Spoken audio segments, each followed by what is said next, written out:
কৃষ্ণ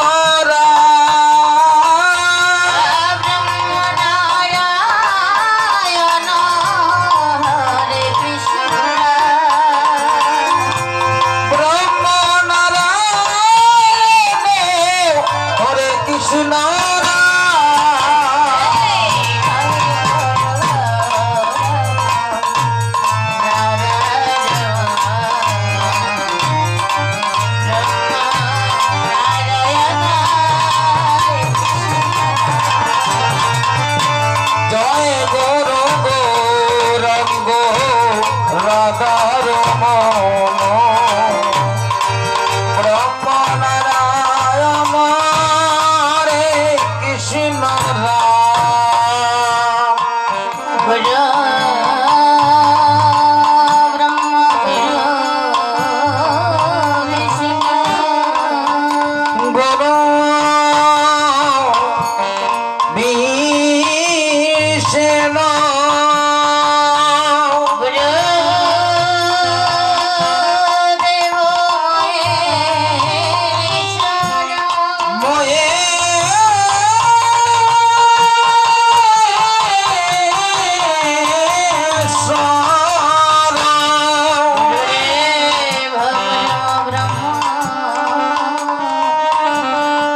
সনাতন বট্ট রঘুনা শ্রী গোপাল বট্ট ভাস্বর গুণা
রাধিশা জনিত জগ ওই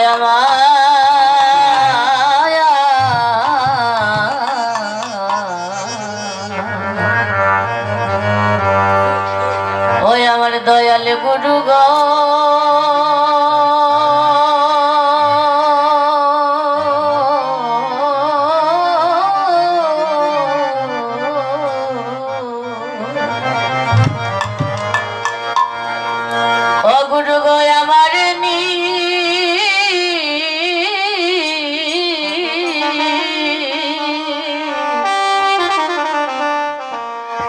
ও দয়াল আছে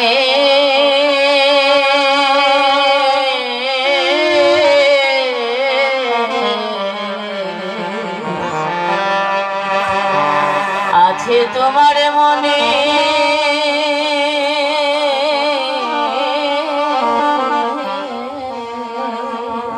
ও আমার দয়াল গুরু গো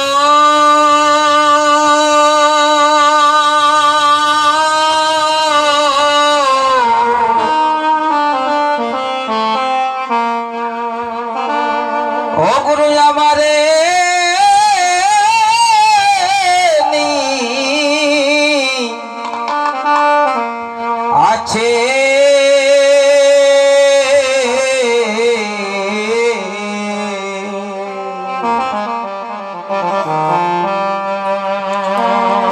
আছে তোমার মনে এ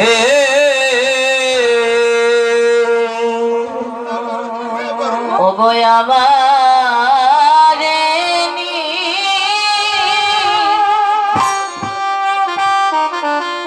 ও দয়াল আছে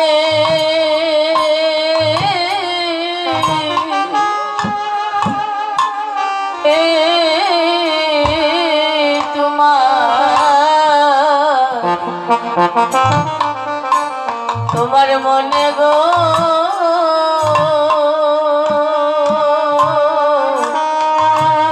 ও গুরু আমারে আছে আছে তোমার মনে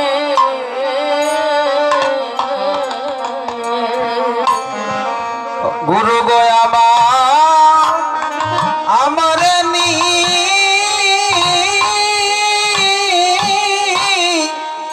আছে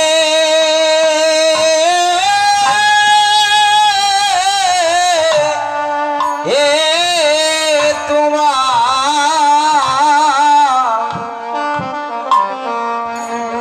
মনে গো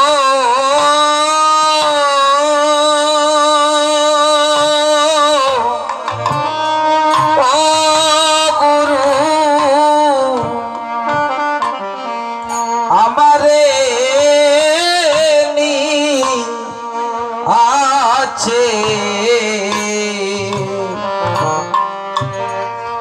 আছে তোমার মনে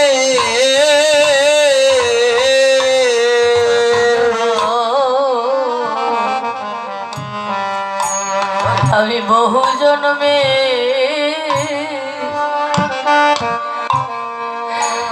অপরাধী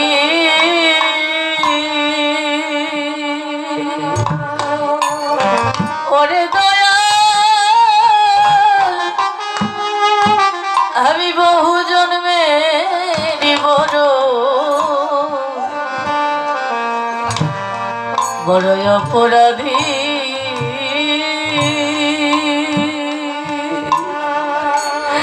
গুরু গো তোমার সেবাবাদী আমি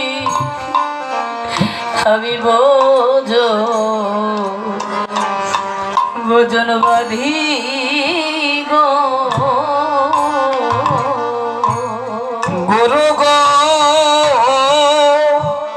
গুরু আমি বহু জন্মে অপরাধী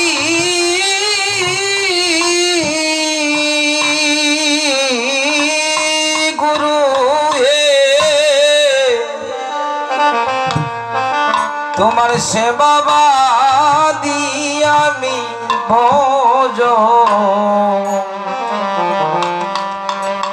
ভোজনবাদী গো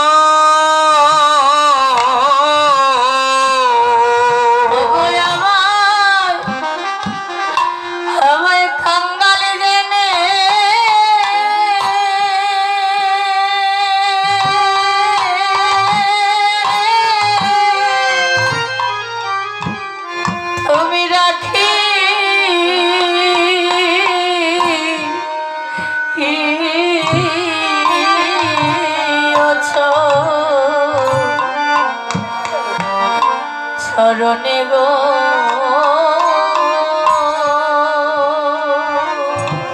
আমার কাঙ্গাল জন্মে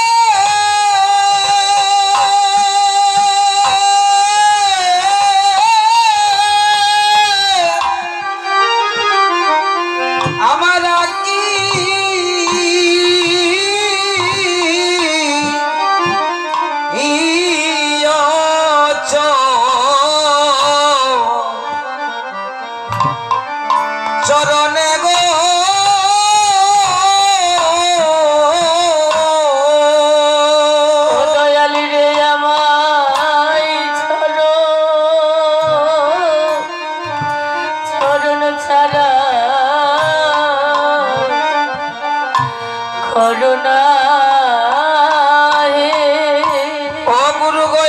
চরণ চারা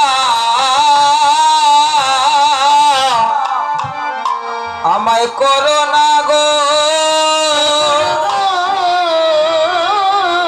চরণে তারা আমায় করো না গো। ও গুরু আমায় চরণ চারা আমায় কইরো না গো। আমি ওই চরণে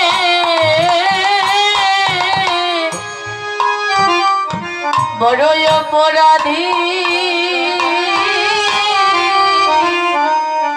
আমায় চরণে তারা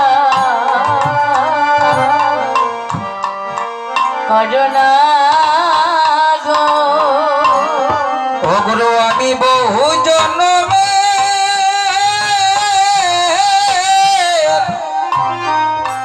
অপরাধী আমায় চরণ চারা কইরো না গো। রে আমি বহু জনমে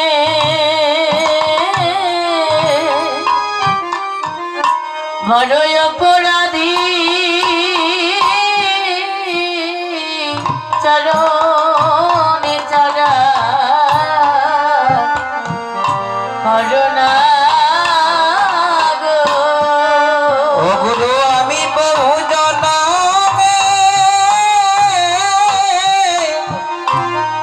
অপরাধী আমায় চরণ চারা কইরো না গো। গো তুমি বিনে আমার আর কে আছে? ও গুরু তুমি বিনে আমার আর কে আছে? ওই আমার নিদান কালে কৃষ্ণ নাম শুনাইতে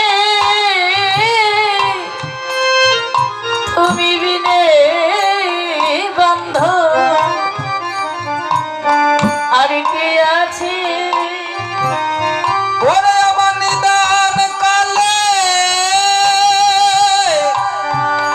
আমার নাম শুনাইতে গুরু তুমি বিনে বান্ধব আমার আর কে আছে? ওই আমার প্রাণ পাখি যাবার খালে এমন বান্ধবী তুমি বিনে আর কি আছে? ওরে আমার প্রাণ পাখি আমার যাইবার কালে তুমি বিনে বান্ধব আমার আর কে আছে? ওই আমি এই নিবেদন জানা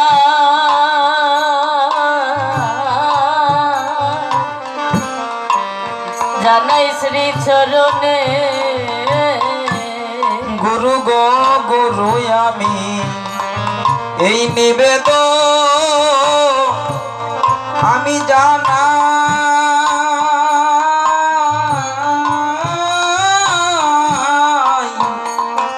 জানাই ত্রিচরণে। হরে দয়াল আমি নিবেদন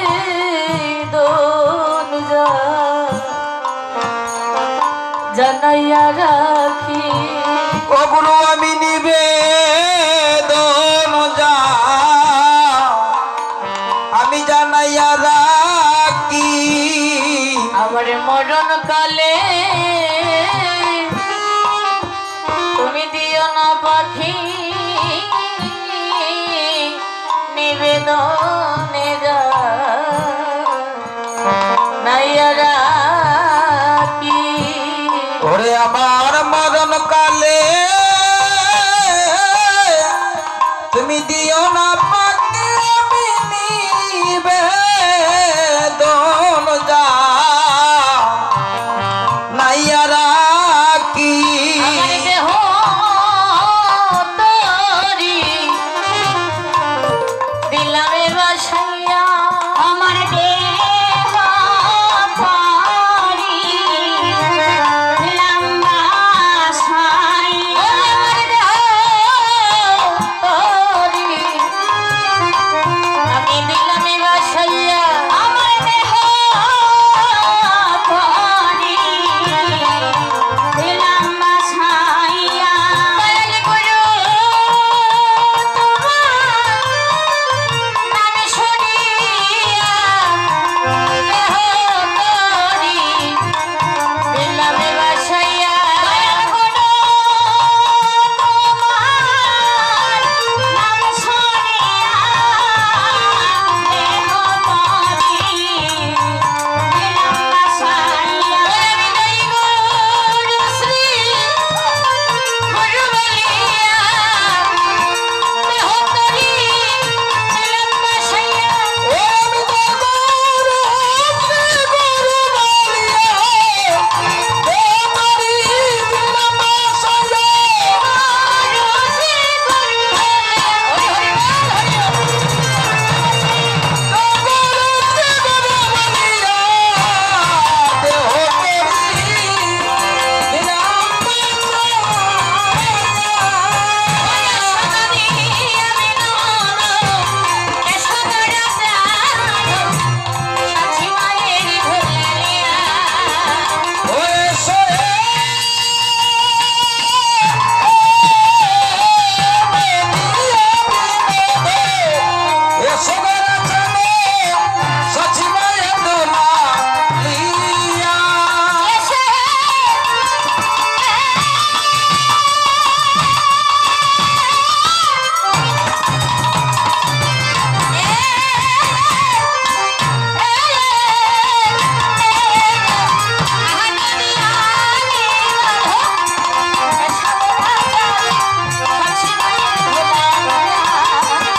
বাসনা করেছি আছি আশা আমি পুজিব চরণ বাসনা করেছি আজিয়া সাপনে ছায়া রইলাম ছাইয়া রইলাম ছাইয়া রইলাম ছাইয়া আমি রইলাম ছাইয়া আমি আশাতে দয়া রইলাম ছাইয়া আমি আশাতে পথে রইলাম ছাইয়া আমি প্রাণের ঠাকুর আসিবে বলিয়া আশাতে আমি রইলাম ছাইয়া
রাধে রাধে শ্যাম জনিতায় জয় গৌর। হরে কৃষ্ণ রাধে শ্যাম।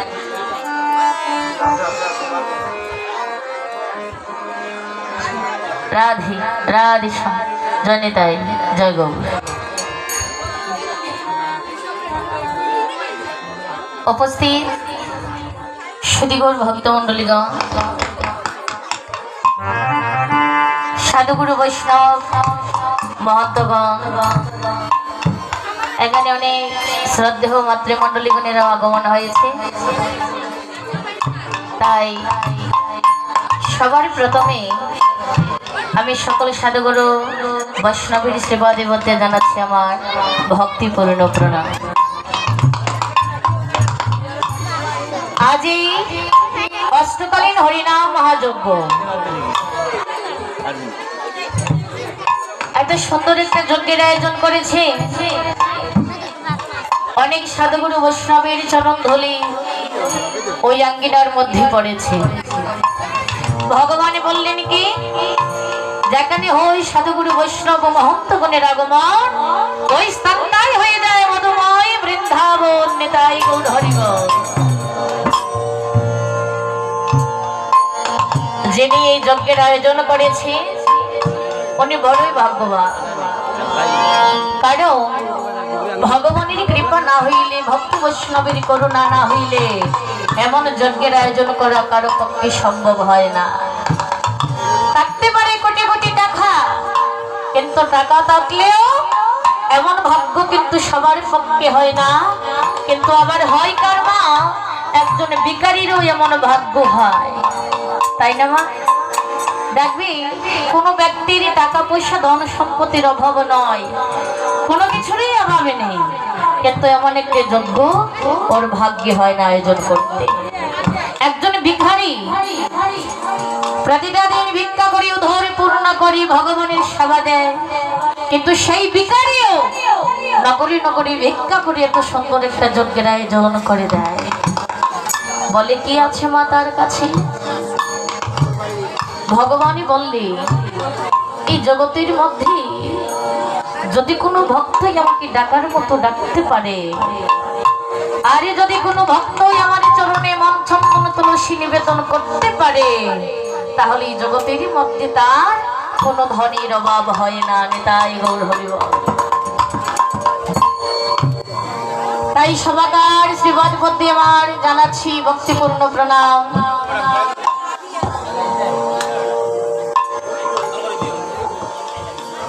হরে কৃষ্ণ। তো এখানে যে যজ্ঞের আয়োজন করেছে, তো সেই ব্যক্তি আবার যে ব্রাহ্মণ সম্প্রদায় আছে তাদের সেবার আয়োজন করেছে। এখন শুরু হবে। তো সেবার আয়োজন হয়ে গিয়েছে। আপনারা যেই যেখানে বসে আছেন না কেন চলে যান, সেখানে সভা করে আছেন। রাধে।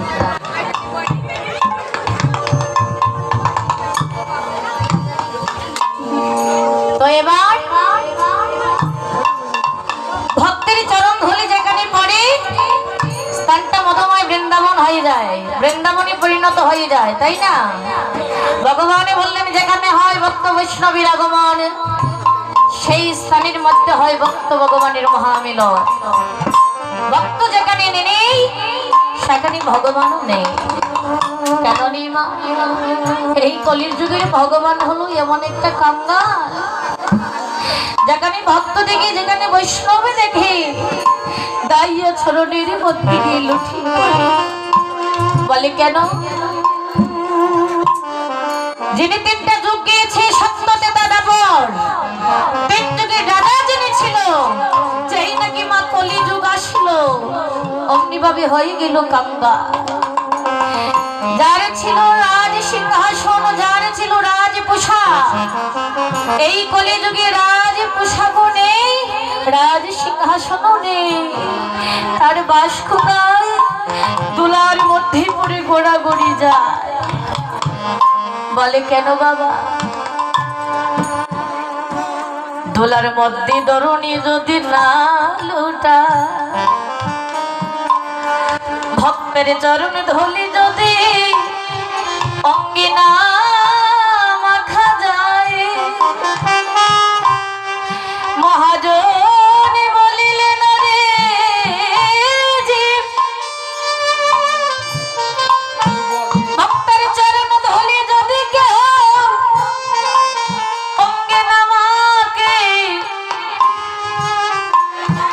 এই জন্মেও যে সে কৃষ্ণ কৃপা লাভ হবে না। ওই রাধারে প্রেম সুধা যদি পেতে হয়,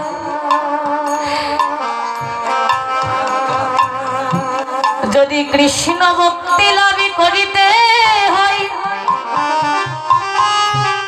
যদি কৃষ্ণ কৃপা পেতে হয়, প্রভু বললেন রে ভক্ত আগে যাও, বৈষ্ণবীর চরণ আগে ধরো। আজ সেই বৃন্দাবনের কৃষ্ণ কলিযুগে হলো কাঙ্গাল, হলো নিমাই, হলো আমার গৌরবথা। ওই প্রেম আস্বাদন করিবার তরে বাবা কলির ভগবান কি করছে? যেখানে সাধু দেখে মা, যেখানে বৈষ্ণবী দেখি ধরুনি লুটায়, আমি কেঁদে কেঁদে গিয়ে বলি ওরে ভক্ত ওই আমায় দাও দাও ভক্তি,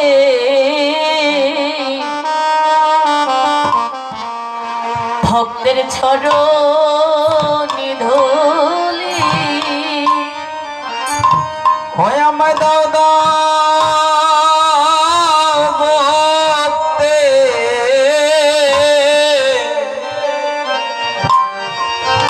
চরণ ধুলি। ভক্ত আমায় দাও দাও সবে স্বামী চরণে ধুলি, সবে দাও দাও আমারে চরণ ধুলি। ওরে আমার মানব জন এই জন্মে ধন্য করি,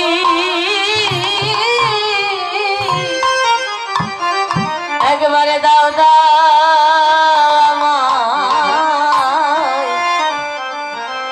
আমায় চরণে ধুলি। ওরে আমার এই মানব জন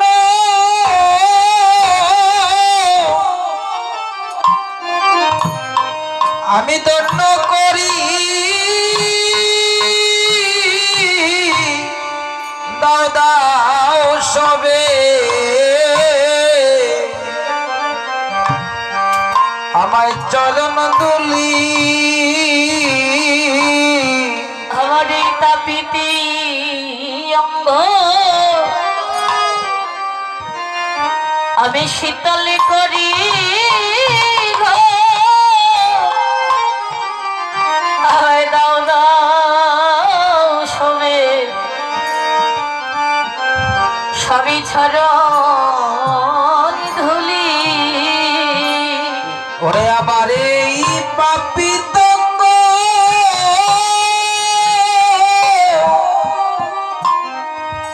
আমি শীতল করি, দাও দাও আমায় চরণ ধুলি। ওরে ধরো ধরো ভক্তে, ভক্তের চরণে ধরো, ওরে ধরো ধরো ভক্তে চরণ ধরো। ও তোমার মানবী জন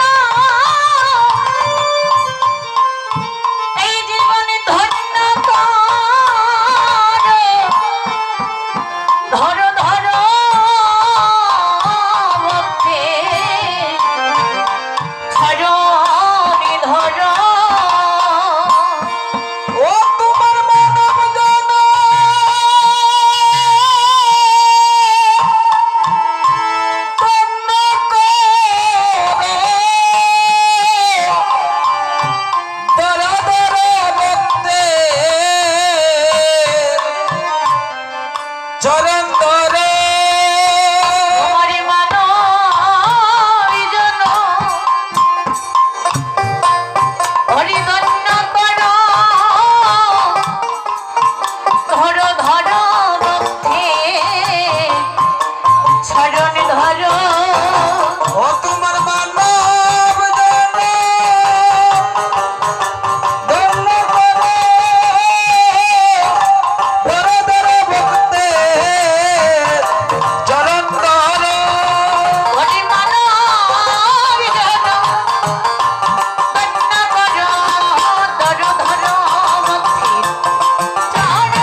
সাধু সঙ্গ সর্বশাস্ত্রে কয় সর্বশাস্ত্রে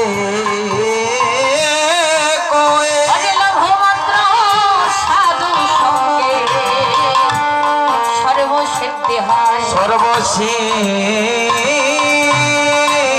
হয়ে তো বলছে সাধু সঙ্গ সর্বশাস্ত্রে কয় শাস্ত্রে মা প্রমাণ আছে যদি কেউ সাধুর সঙ্গটা করতে পারে তাহলে নাকি তার অসাধ্য সাধন হয়ে যায়। তো সাধুর সঙ্গ সেটা তো যেমন তেমন সঙ্গ নয়। হ্যাঁ, যেভাবে কৃষ্ণ নাম নিলেও পাপ আবার না নিলেও হয় পাপ। তো সাধুর সঙ্গ করতে আসলে কি করতে হয়? সর্বপ্রথম ভক্তের চরণ আশ্রয় করতে হয়। কেন মা? ভগবান বলে গিয়েছি আমি হতে আমার নাম বড়, নাম হইতে আমার ভক্ত বড়, আর ভক্ত হইতে ভক্তের চরণ ধরে আর অনেক অনেক ঊর্ধ্বে। ভগবান তিনি নিজের মুখে বলে গিয়েছে মা আমার থেকে আমার নাম বড়, নাম থেকে আমার ভক্ত বড়, আর ভক্ত থেকে ভক্তের চরণ ধুলি আর অনেক অনেক ঊর্ধ্বে। ভগবানের যে চরণ ধুলির আশায় কাঙ্গাল হয়ে নদিয়ায় আসলো। আমরা হলাম মানব জাতি, তাই না? আমরা কত সুন্দর দেহ পেয়েছি, ভজনযোগ্য দেহ পেয়েছি, তাই না মা? হ্যাঁ, হাত পেয়েছি, পাও পেয়েছি, দুটো চোখও পেয়েছি, খাবার জন্য একটা বদনও পেয়েছি, সবই তো পেয়েছি। এ তো দিয়েছে কি তাকে? সবই তো নিয়ে এসেছে তার কাছ থেকে, তাই না? যা চাই তা দিই। কেউ যদি বলে আমাকে টাকা দাও, ধন দাও, সম্পদ দাও, ভগবান তাকে দেয়। কিন্তু ধন সম্পদ যারা ভগবানের কাছে চায় মা, ভগবান তাকে দেয়, কিন্তু দিয়ে তার থেকে অনেক দূরে চলে যায়। আর যদি কোনো ভক্ত ভগবানের কাছে চরণ ধরে বলে দয়াময় আবার ধন সম্পদ ঐশ্বর্যের কোনো প্রয়োজন নেই, আমি শুধু তোকে চাই। চেয়েছিল কে? পঞ্চপাণ্ডবের মা কুন্তি দেবী। দেখো বাবা, দুঃশাসন হ্যাঁ পঞ্চপাণ্ডবের সঙ্গে যুদ্ধ করেছিল গান্ধারীর শতপুত্র, তাই না? আপনারা সবাই জানেন। কিন্তু কত না কষ্ট করেছে পঞ্চপাণ্ডব, তাদের পক্ষে ছিল শ্রীকৃষ্ণ। ভগবান যার প্রতি সহায় তাকে কি কেউ হারাতে পারে? যাদের পক্ষে ভক্তি আছে, যার দিকে যারা ভগবানকে ভালোবাসে, সেই পক্ষে গিয়েছে ভগবান পঞ্চপাণ্ডবের পক্ষে। রথের সারথি হয়েছে শ্রীকৃষ্ণ। কিন্তু যখন যুদ্ধ করে জয়ী হয়েছিল, যুধিষ্ঠির হয়েছিল মা মহারাজ, রাজ সিংহাসন পেয়েছে, যখন যুদ্ধটা শুরু হয়েছিল কত না কষ্ট করেছে মা, তখন কিন্তু কৃষ্ণ তাদের সঙ্গ ছাড়েনি। এই কষ্টের মধ্যেও ভগবান সর্বদাই পঞ্চপাণ্ডবের কাছে ছিল। কিন্তু যেই নাকি যুধিষ্ঠির রাজা হয়েছে, অমনি ভাবে কৃষ্ণ গিয়ে একদিন কুন্তিকে ডেকে ডেকে বলছে, পিসিমা, ও পিসিমা, এবার তো তোমার ছেলে রাজা হয়েছে, তাই আমি তোমাকে বলছি এবার আমাকে বিদায় দাও। হ্যাঁ, বলছে তোমার ছেলে রাজা হয়েছে, আমাকে বিদায় দাও। মা কেন? এই যে বললাম ধন সম্পদ ঐশ্বর্য যার কাছে আছে তার কাছে কখনো ভগবান তাকে না।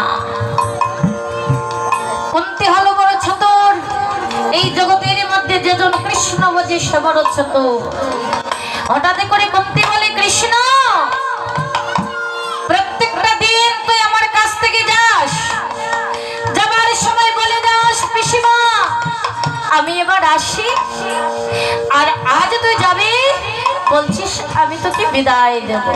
বাবা, এই দুটো কথার মধ্যে তো পার্থক্য আছে, বিদায় এবং আসি। বাবা আবার আসবো, বিদায় মানে ভগবান বিদায় হয়ে যাবে আর আসবে না। তো কুন্তি বলে, দাঁড়া কৃষ্ণ, আমি জানি রে এই জগতে যে জন্য কাঙ্গাল হয়েছে, যার কাছে কোনো ধন নেই, সম্পদ নেই, কোনো ঐশ্বর্য নেই, এই জগতে যারা ভিখারি আমি জানি কৃষ্ণ তুই তাকে বড় ভালোবাসিস। আমার ছেলে রাজা হয়েছে তো তাই তুই চলে যাচ্ছিস। তবে শোন কৃষ্ণ, তোর কাছে আমি একটা বর চাইবো, বল তুই আমাকে দেবে। তো গোবিন্দ বলে পিসিমা এখন তুমি কি চাইবে? বলে বলো না, তুমি দেবে? হ্যাঁ পিসিমা আমি তোমাকে দেব। দেখেন বাবা কি চেয়েছি, কুন্তি দেবী। তখন মা কুন্তি চেয়েছিল ভগবানের কাছে ভক্ত কাকে বলে। দেখে এত দুঃখ এত কষ্ট তো তুমি সহিয়েছে, তারপর ভগবানের কাছে গিয়ে বলছি কৃষ্ণ আমাকে তো তুই যদি দম দিতে হয় বাবা, আর যদি কোনো বর দিতে হয় তাহলে একটা কাজ কর, আমাকে তুই এই বরটুকু দে। বলে কি বর? বলে তখন আমার কুন্তি নয়নের জলে বগু ভাসিয়ে গোবিন্দকে ভক্তকে জড়িয়ে খেতে খেতে বলছি কৃষ্ণ রে, ও তুই আমার খাঙ্গাল খোরে, আমায় দেরি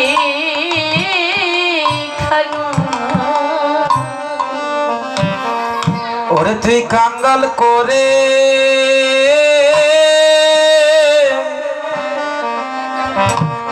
তুই দে রে কানো, ওরে আমায় কাঙ্গাল খোরে, আমায় দেরি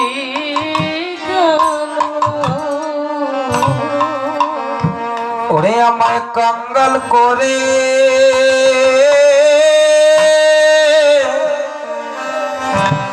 আমায় দে রে কানো, সদা নয়ন জলি বাসব আর আমি কৃষ্ণ বলবো,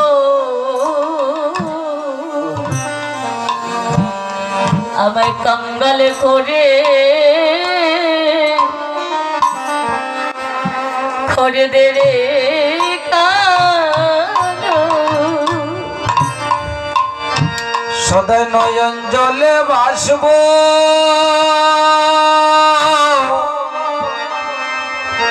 মুখে কৃষ্ণ বলবো,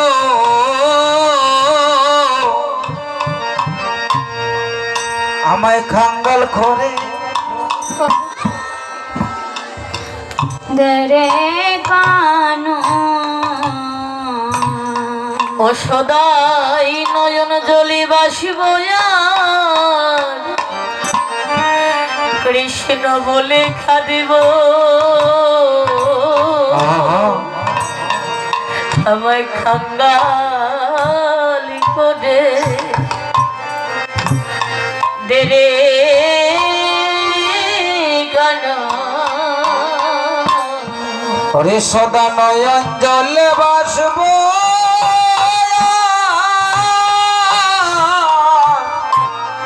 কৃষ্ণ বলে ডাকবো, আমায় কাঙ্গাল করে ও তুই দে রে কানো। সেদিন কুন্তি বাবা গোবিন্দ কাছে চেয়েছিল কি, কানুরে এই জগতের মধ্যে যত দুঃখ আছে, যত বেদনায় আছে, যত কষ্ট আছে তুই সব আমাকে দে, আমার যত সুখ আছে সবই কিছু তুই নিয়ে যা। যে সুখের মধ্যে গোবিন্দ পাওয়া যায় না, যে সুখের রাজমহলে থাকলে কৃষ্ণ দর্শনও মেলে না, এমন রাজপ্রাসাদের আমার কোনো প্রয়োজন নেই। এই তো হলো মা একজন প্রকৃত কৃষ্ণ ভক্তের ছাওয়া। এই জগতের মধ্যে যদি আপনারা কেহ ভগবানকে ভালোবেসে মন প্রাণ সবই কিছু তার চরণে অর্পণ করে এইটুকু ভগবানের কাছে চান, তাহলে দেখবে কৃষ্ণ কৃপা লাভ হয়ে যাবে। তাই আমি বিলম্ব করব না বাবা, আমি যে লীলাটি পরিবেশন করব ওই লীলার নাম হচ্ছে মধ্যাহ্নকালীন লীলা, যে লীলাটা হচ্ছে সুবল মিলন। তো আমরা লীলাতে প্রবেশ করব, কারণ লীলাতে প্রবেশ না করলে সময় তো বেশি নেই। তো আর বিলম্ব করবো না, সকলে মিলিত হয়ে আমরা চলে যাবো নবদ্বীপে। সবাই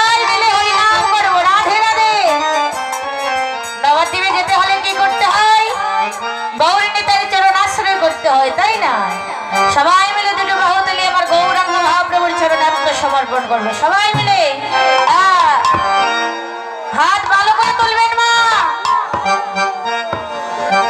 এইভাবে না ভালো করে প্রেসার করুন হ্যাঁ বলে গৌরাঙ্গ মহাপ্রভু কি মহাপ্রভু কি মহাপ্রভু কি নিতাই চাঁদ কি ভক্ত বৃন্দ কি সাধুগুরু বৈষ্ণব কি শ্রীবাস সঙ্গনি কি সবাই মিলে আমরা একটি গৌরাঙ্গ মহাপ্রভুর গান করবো কেমন সবাই হাতে করে তালি দিয়ে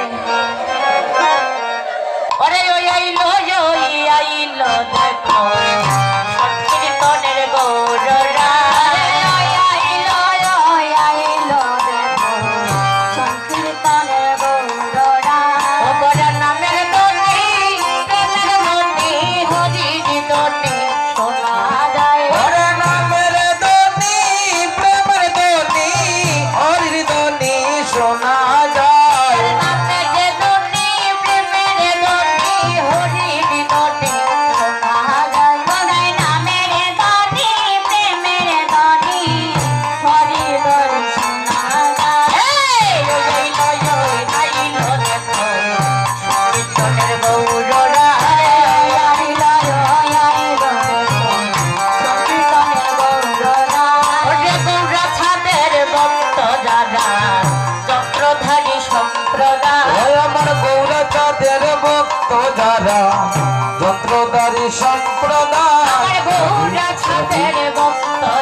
যন্ত্রধারী সম্প্রদায় আমার গৌরা চাঁদের ভক্ত যারা যন্ত্রধারী সম্প্রদায়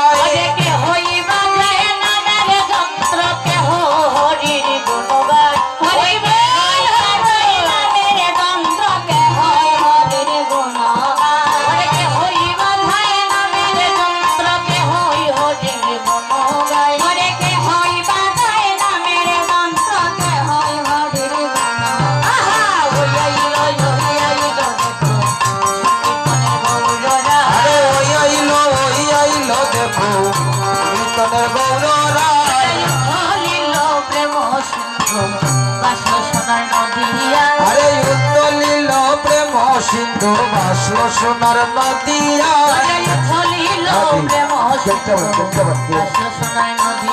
আরে উত্তলিল প্রেম সিন্ধু ভাসলো সোনার নদিয়া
সংকীর্তনের গৌর রায়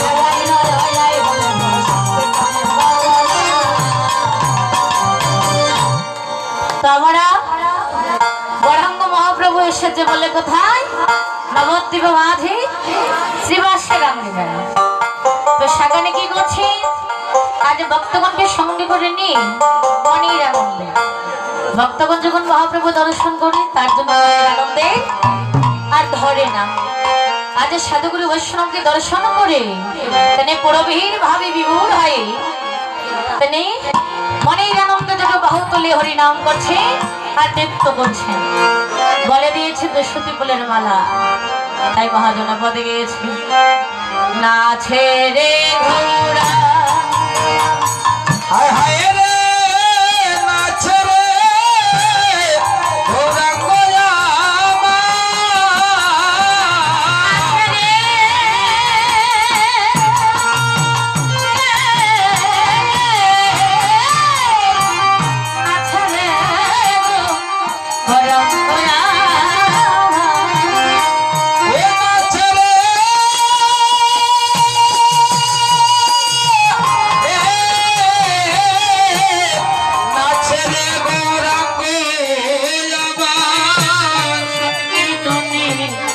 নিজ মাঝে আছে রে গৌরাঙ্গ আমার সংকীর্তনে বাজে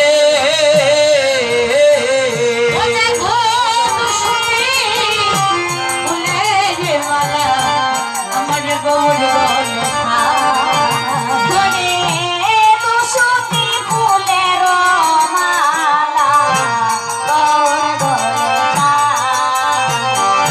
দুশোতির গোলে দুশোতির মালা ওরে দুশোতির গোলে দুশোতির মালা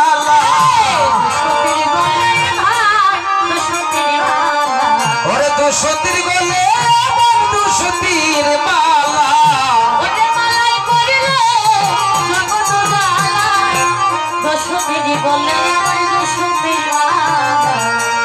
মালা করলো জগৎ তোরা দুশোতির গোলে দুশোতির মালা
সংকীর্তন মাঝে দশতীর ফুলের মালা গৌর বলে সাজে। এত সুন্দর একটা মালা দিয়েছে মা, দশতী ফুলের মালা। দশতী অর্থাৎ সত এবং সতা। এই যে মালা, ওই মালা নয়, মহাপ্রভু মালা দিয়েছে। শাস্ত্রে বলে গিয়েছে মালাটাকে, ওই মালাটা হলো নন্দসুত আর ভানুসুতা। বলে কি নন্দসুত হচ্ছে শ্রী চন্দ্রনন্দন শ্রীকৃষ্ণ, দাপরের কৃষ্ণ আর বৃন্দাবনী রাধারানী। এবার দুই অঙ্গে কঙ্গ হইয়া অবতীর্ণ হলেন আজ আমার গৌরাঙ্গ মহাপ্রভু। বাহিরে রাধা, উপরে রাধা, ভিতরে কৃষ্ণ। রাধা ভাবে বিমূঢ় হই আজ নবদ্বীপের মাটিতে উদয় হলেন। আবার মালাটা যখন দিয়েছে মা, দশতী ফুলের মালা দিয়েছে, তো মালার দিকে যখন নয়ন দেয়, কখনো হাসি প্রভু, কখনো কাঁধে, কখনো গোলায় করে ঘোরাঘুরি। বলে কেন? তাই তো মহাজন পদে গিয়েছে, এতে কুসুম আরে কত কুসুম মালা গৌর বরণে পরে গেল মনে। আমার শ্রীরাধার পরে গেল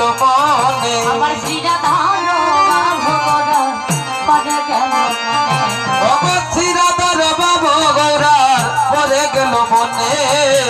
রাধার খোতা গোরার মনে পড়িল, ওরে রাধার কথা গোরার মনে পড়িল, রাধার খোতা গোরার মনে পড়িল, ওরে রাধার কথা গোরার মনে পড়িল। রাধা রাধা বলে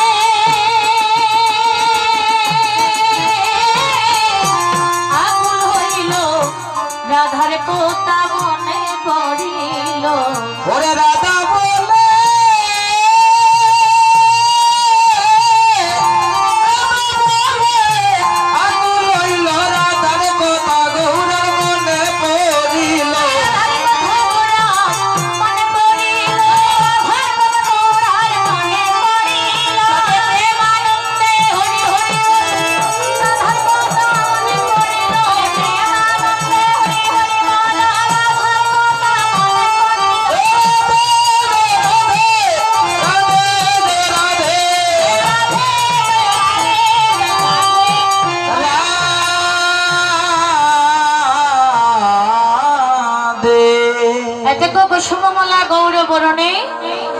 রাধার বাপ করার পড়ে গেল মানে রাধার কথা মনে হয়েছে এখনো সময় আমার গৌরাঙ্গ মহাপ্রভু রাধারই বা বিভোর হয়ে তিনি কি করছে মনে মনে ভাবছে এবার আমি কোথায় যাই কার কাছে যাই তিনি কি করলেন হাতে করতালি দিয়ে মনের আনন্দে গান করলে তাই তো তিনি বলে গেলেন মহাজন ওরে রাধার হিমা গুণ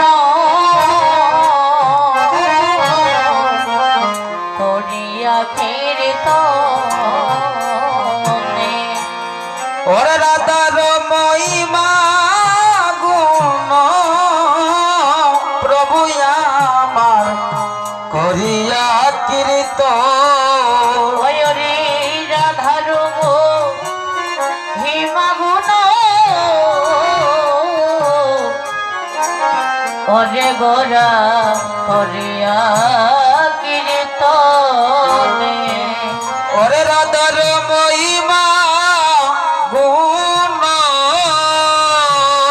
ও প্রভু করিয়া কীর্ত ওরে গৌরী দাসে বদন হেরি জুড়িলারু গণরে জুড়িলারু তো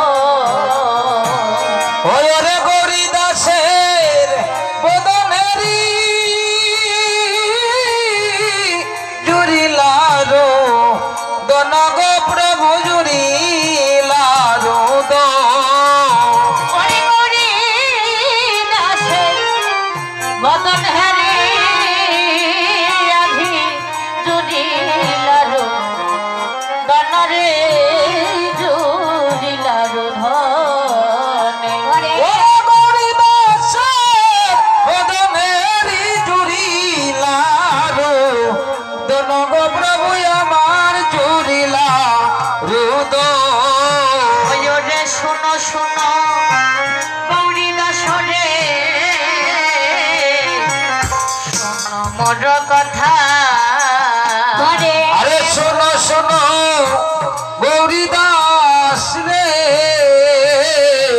শোনো মোর কথা ওরে আমার এলো ইয়া চলো রাধা আছে সস্তায় রে রাধা আছে জোতা ও ভাই আমার এলো ইয়া চলো রাধা আছে দোকানে রাধা আছে দোকা আমার এলো ইয়া চলো রাধা আছে জগাই রে রাধা আছে জোথায় ওরে আমার এলো ইয়া চল রাধা আছে দোকানে রাধা আছে যথা গৌরীদা সময় নিয়ে চলো রে গৌরীদা সময় নিয়ে চলো রে গৌরীদা সময় নিয়ে চলো রে গৌরীদা সময় নিয়ে চলো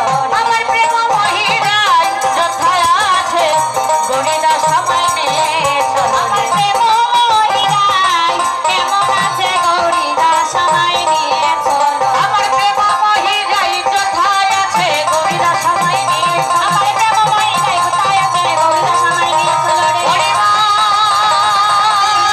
বল হরি বল হরি বল হরি বল হরি বল হরি বল হরি বল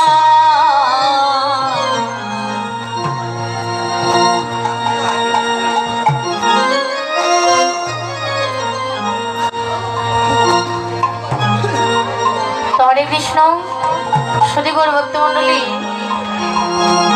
তো আপনাদের সম্মুখে আরেকটি হরিনাম মহাযোগীর আমন্ত্রণ এবং নিমন্ত্রণ এসেছে তো অষ্টপ্রহর ব্যাপী লীলা সংকীর্তন মহোৎসবের তারিখটা হচ্ছে বাংলাতে হচ্ছে 19, 20, 21 মাঘ আর ইংরেজি তারিখটা হচ্ছে 3, 4, 5 ফেব্রুয়ারি শনির রবি সোম তো স্থানটা হচ্ছে উৎসবঙ্গন শ্রী শ্রী মনসা মন্দির শকুনপুর দরবস্ত জৈন্তাপুর সিলেট তো আপনাদের কাছেই মনে হচ্ছে।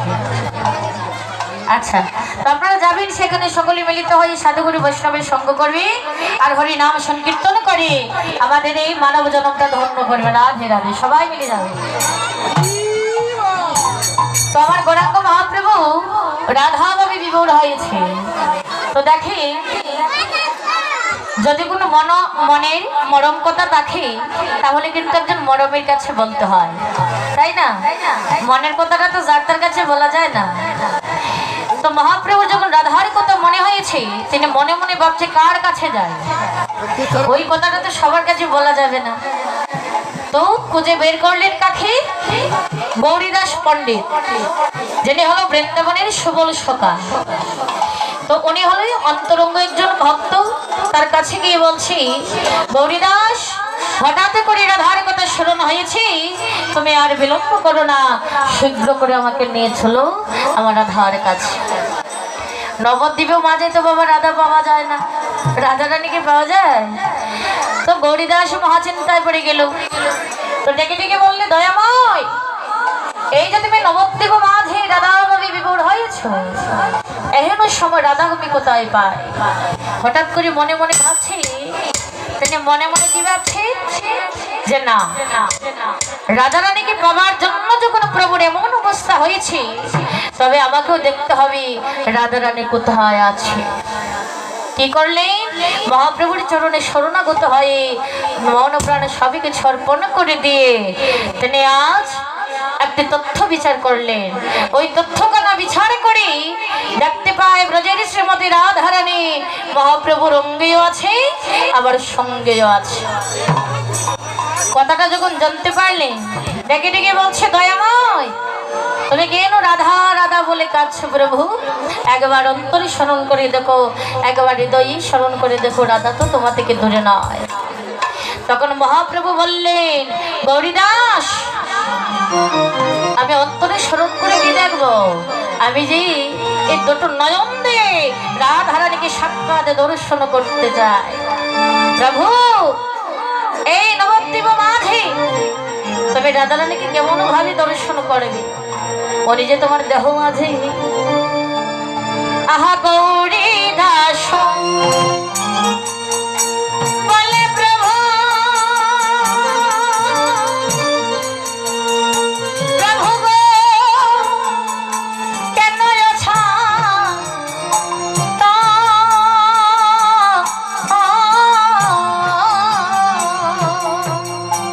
আরে গৌরী দাস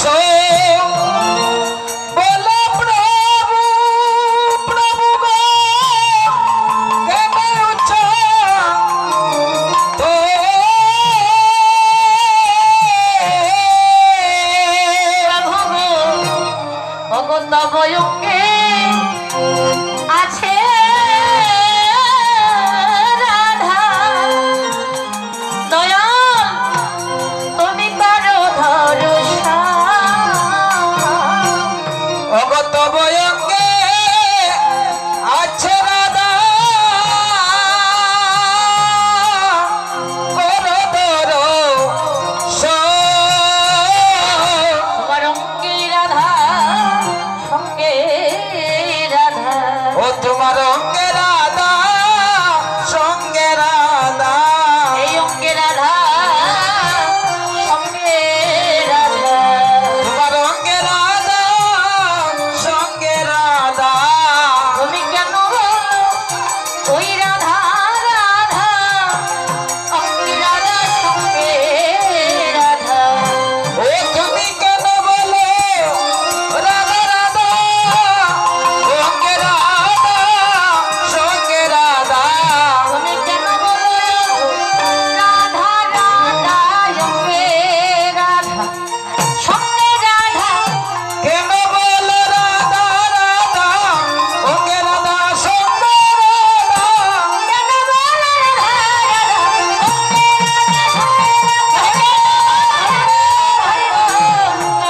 অঙ্গে রাধা।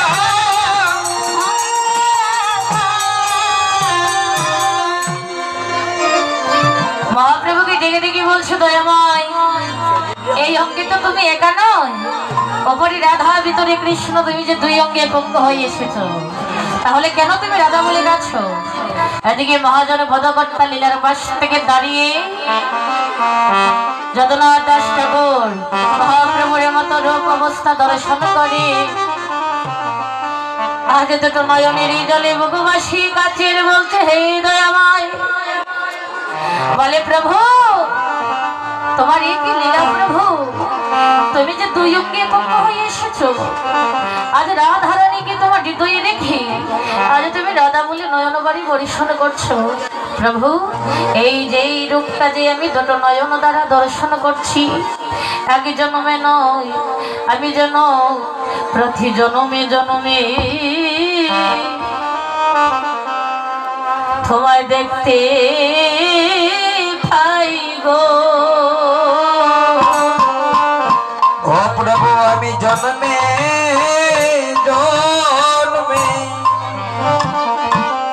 আমি দেখতে পাই গো, যেন আমি জন্মে জন্মে এমন রূপ দেখিতে পাই গো। তোমার সেরূপ জন্মে জন্মে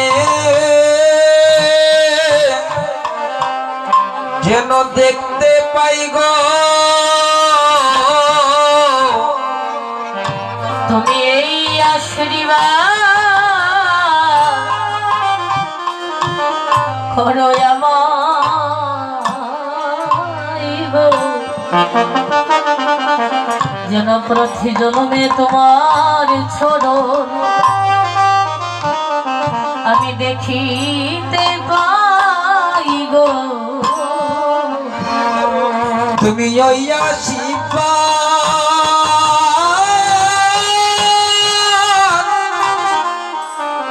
করো আমায় গো, যেন জনমে জনমে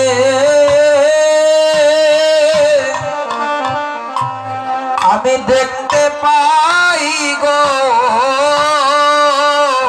প্রভু গো এবার বড় আমার আশা মনে, ও প্রভু এবার বড় আশা মনে, হরি দয়াল ভারি বড় আশা মনে। দয়াল রে এবার বড় আশা মনে, তোমার রঙ্গা ছোড়ো প্রভু আমি প্রাণে জুড়াইব। প্রভু এবার বড় আশা মনে, ওই আমি চরণ পাবো প্রাণ জুড়াবো, এবার বলো আশা মনে, তোমার ছোট প্রভু আরে প্রাণ জোড়াবো এভাবে বড়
দাসের জড়ে দুই নয়া মহাজন লীলার পাশে দাঁড়িয়ে বলছে দয়াময় একই জন্মে নয় দু জন্মে নয় প্রতিটা জন্মে জন্মে যেন তোমার চরণ দর্শন করতে পারি।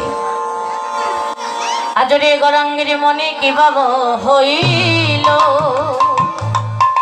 বকতা মন্ডলী ছাড়ি প্রভু ওই কাননে বসিল।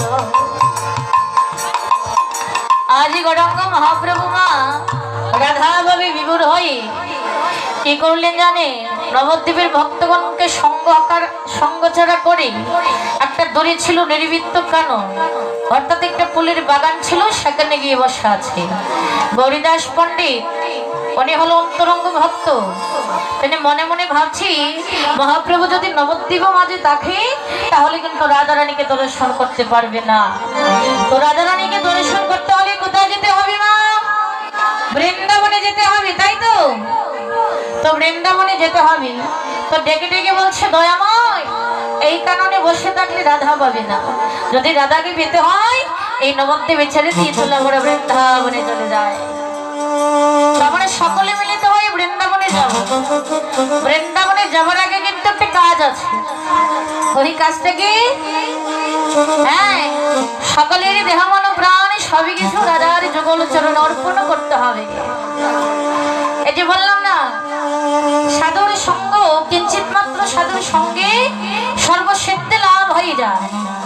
এই আসরের মধ্যে যে আমরা বসে আছি শুধু তাই নয়, ভগবান ভক্তির মিলন হয় জীবাশ্বের রাঙ্গিনায়। তো আমাদের মধ্যে কিন্তু ভগবানও বসে আছে মা। আজ আপনারা যেভাবে ভগবানকে ডাকবেন ওই আসরের মধ্যে বসে ভগবান কিন্তু নিজ গুণে সবই কিছু সবের মন বাসনা পূর্ণ করবে, যা চাইবে আজ তাই পাবে। কারণ আমরা সব মায়া ভক্তজি আজ সকলে মায়া ত্যাগ করিয়া হরিনাম সংকীর্তনে বসে আছে, তাই না?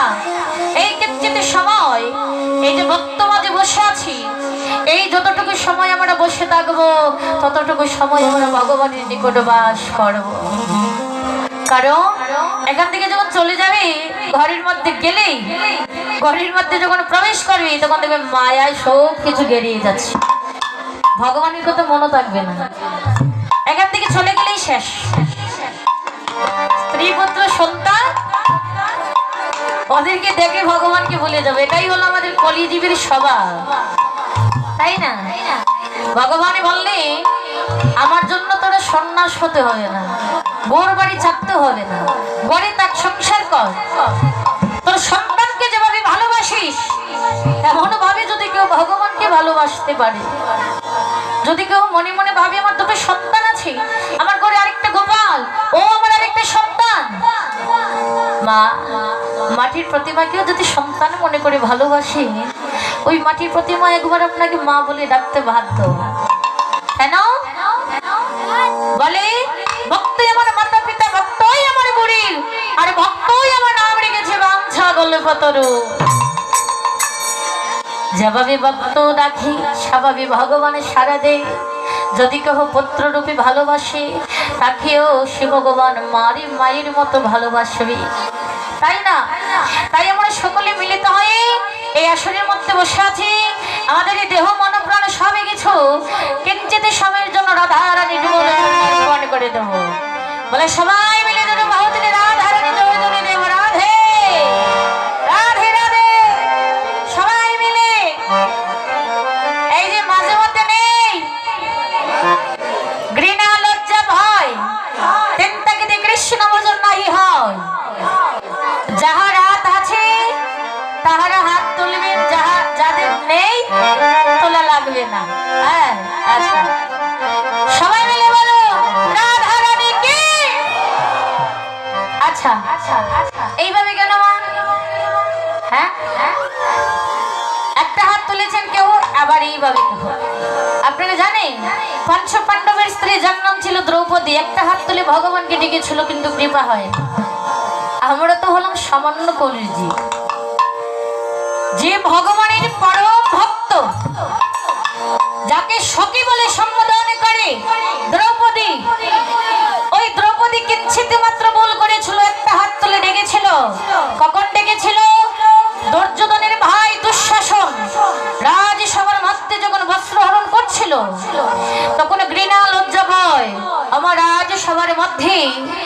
নারীর বস্ত্র ধরে টানছে, কত লজ্জার বিষয় তাই না? একটা হাত দিয়ে বসন ধরেছে আর একটা হাত তুলে ভগবানকে ডাকছে, কিন্তু কৃপা হলো না। বলে কেন? তাকে যদি ডাকতে হয় ভালো করে দুটো বাহু তুলে ডাকতে হয়। তখন ভগবান আরাম থেকে দৈববাণী করলো, দ্রৌপদী এক হাত তুলে ডাকছো তুমি, আমার চরণে আত্মসমর্পণ করো। ঘৃণা লজ্জা বই চিন্তাকে কৃষ্ণ ভজন নাই হয়।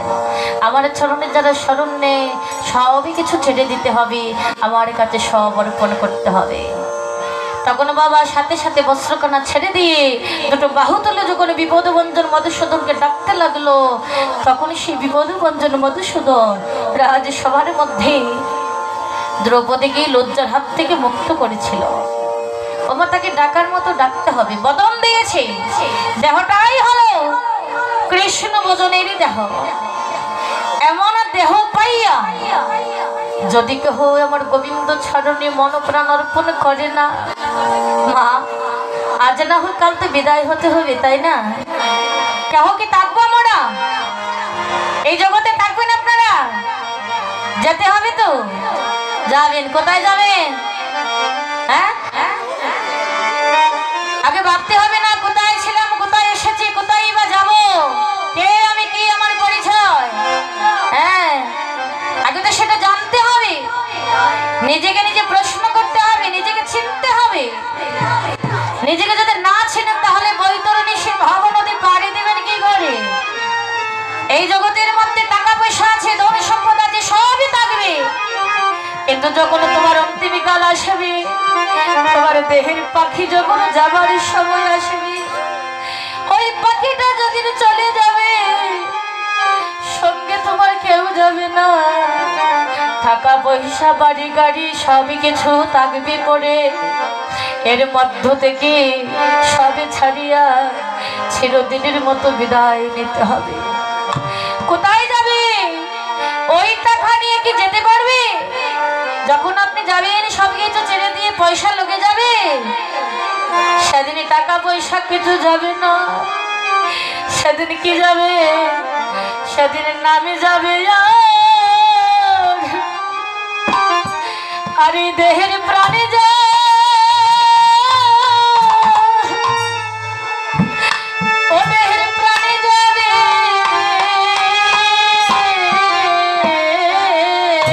সেদিন নাম যাবে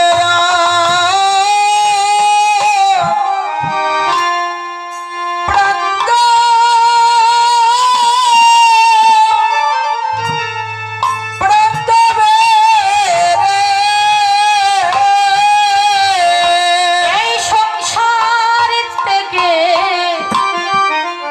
শুধু নামে যাবি এই দেহের প্রাণে যা হরে প্রাণে যা প্রাণে যাবে রে।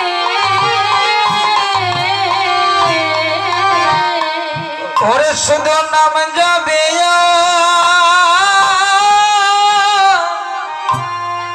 দেহের প্রাণ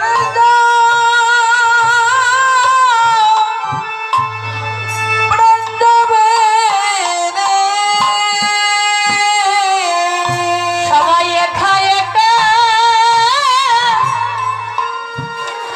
ওরে একা একা সকলে বিদায় হবে রে। শুধু নামে যাবে এই দেহের প্রাণে যাবে রে। ও সেদিন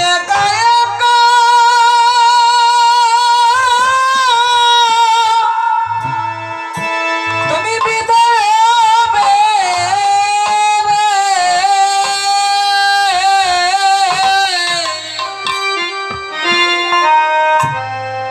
শুধু নাম যাবে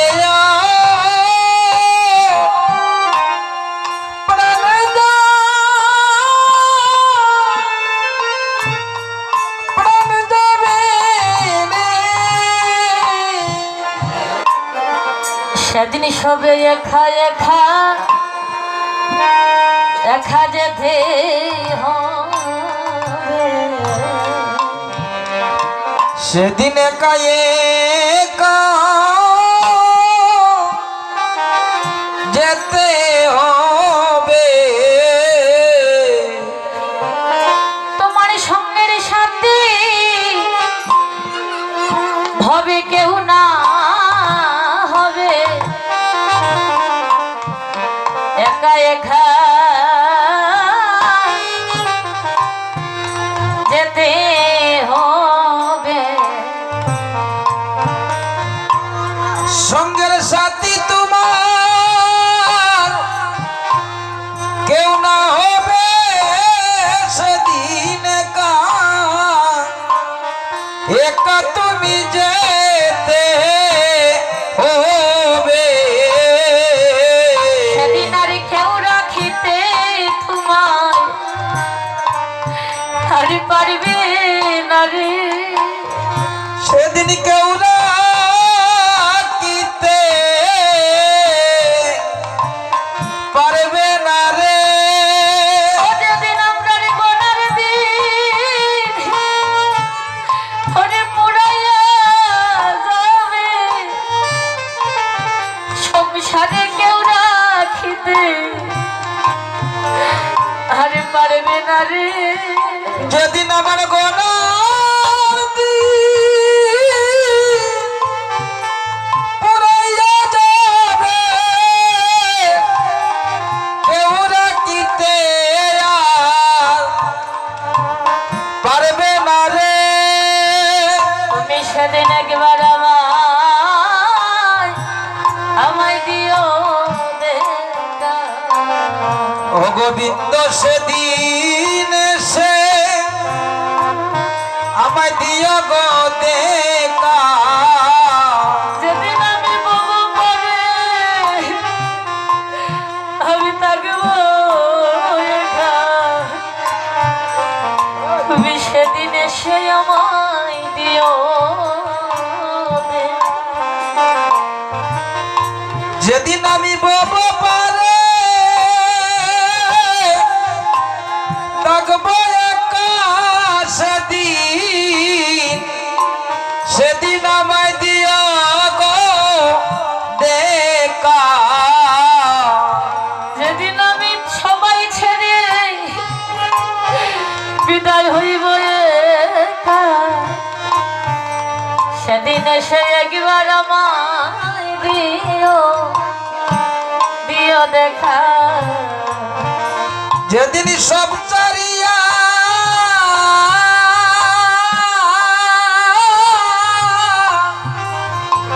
বিদায় হইব একা সেদিন সেদিন আমায় দিও গো দেখা কৃষ্ণ নামের শোনে যেন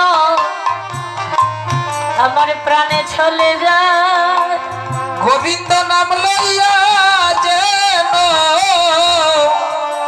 প্রাণ চলে যায় কৃষ্ণ নামের শোনে যেন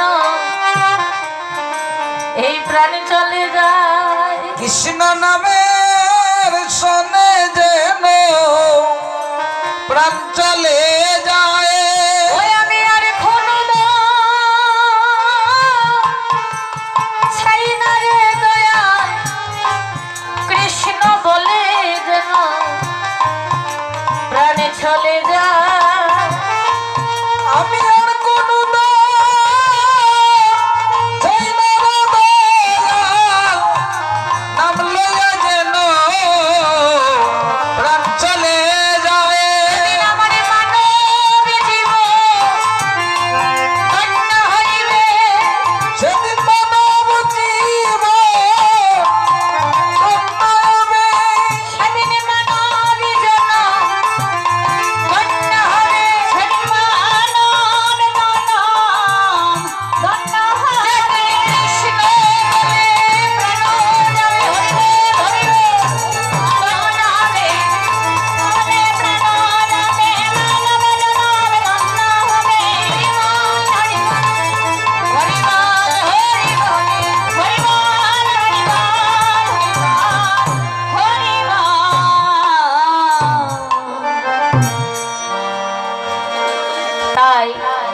জগৎ সংসার ছেড়ে সবাই যেতে হবে, আজ না হয় কাল। যখন সময় আসবে সবাই পৃথিবী ছেড়ে যেতে হবে। এই পৃথিবী যেমনি আছে তেমনি পরে রবে, সুন্দর পৃথিবী ছেড়ে চলে যেতে হবে। জন্ম যখন হয়েছে মৃত্যু একদিন হবে, যাবো তো, যাবার আগে তো তাকে চিনতে হবে। ভবনদী পাড়ি দিতে হলে টাকা পয়সা ধন সম্পদে কোনো কাজ আসবে না। যার বদন থেকে কৃষ্ণ নামের সঙ্গে যার প্রাণ যাবে, সেই নামে 16 না 32 সংখ্যক 16 না করি যার কাছে থাকবে, তাকেই ভগবানের চরন্তরে দিয়ে ভবনদী পার করে দেবেন। তাই বল হরে।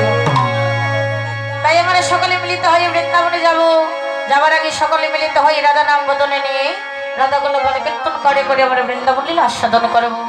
আহা রাধে রাধে বল, রাধে রাধে বল, নেমে মরচাব মন আমারে রাধে রাধে বল, রাধে রাধে বল, রাধে রাধে বল, মন আমার রাধে রাধে বল। এই রাধে রাধে বল, রাধে রাধে বল, নেমে মরচাব মন আমারে রাধে রাধে বল। এই রাধে রাধে বল, রাধে রাধে বল, রাধে রাধে বল, ও মন আমার রাধে রাধে বল। বল রাধে বল, রাধে রাধে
রাধা বাবি বিবর হই আমরা বৃন্দাবন লীলা সাধন করব।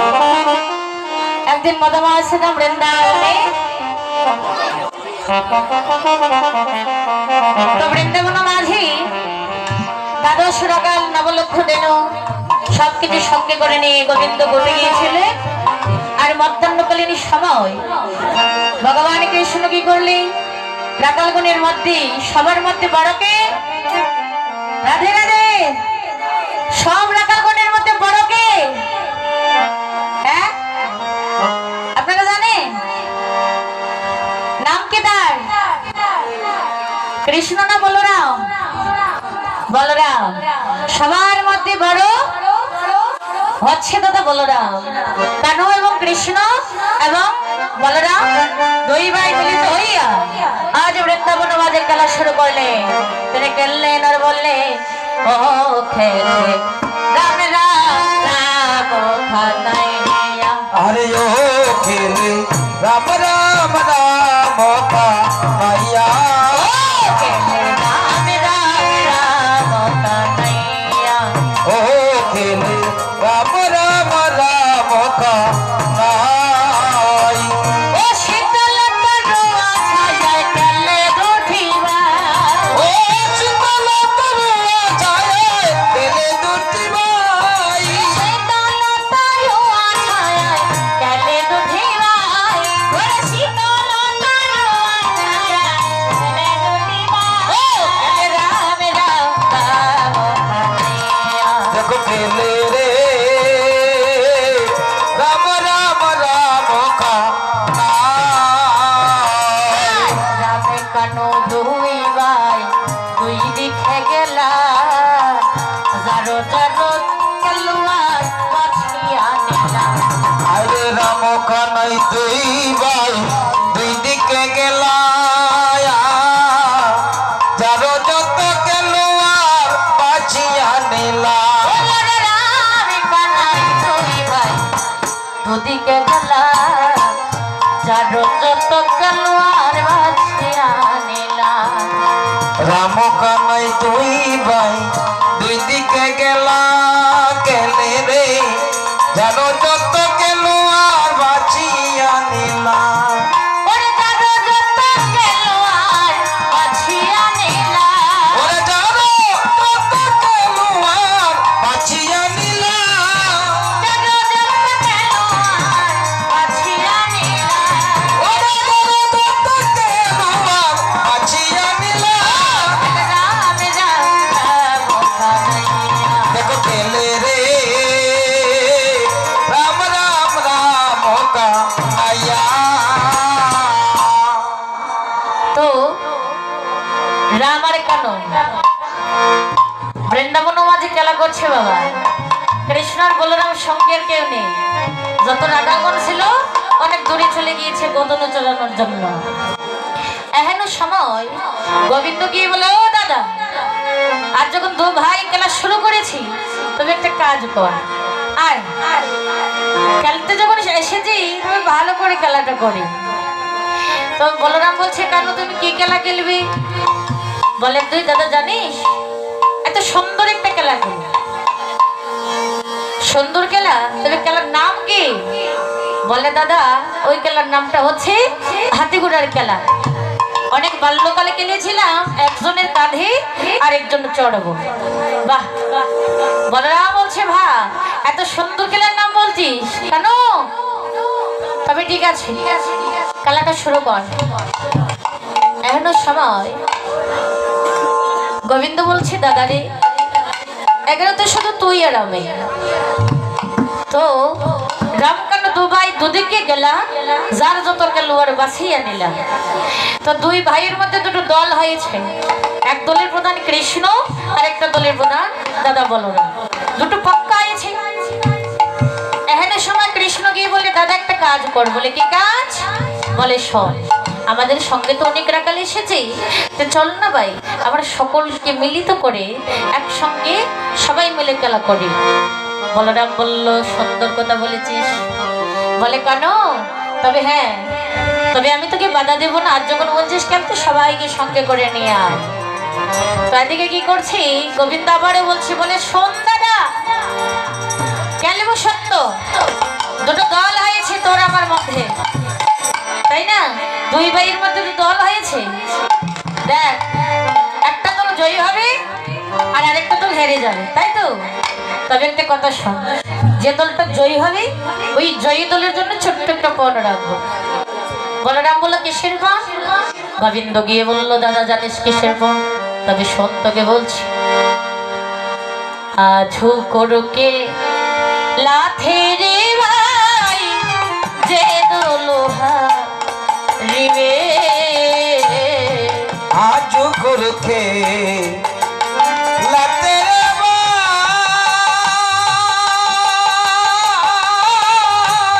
যে দোলোহা রিবে। এই দাদা, আজু কেলা থেরে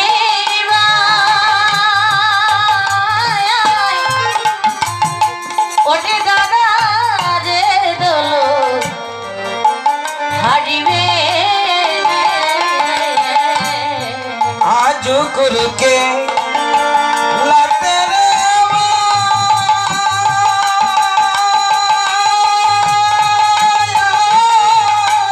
যে দোলোহা রিবে।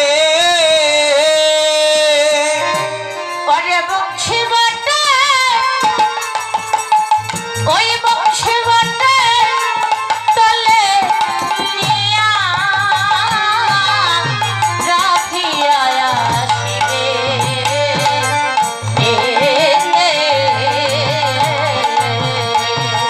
ওই বংশী বটে বলে নিয়া রে, রাখিয়া আসিবে।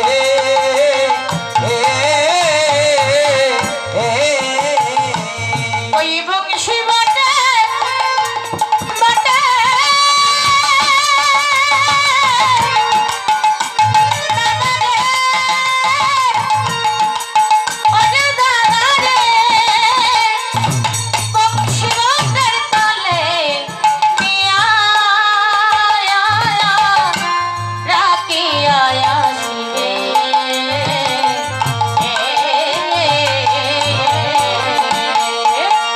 ওই বংশী বটে বলে নিয়া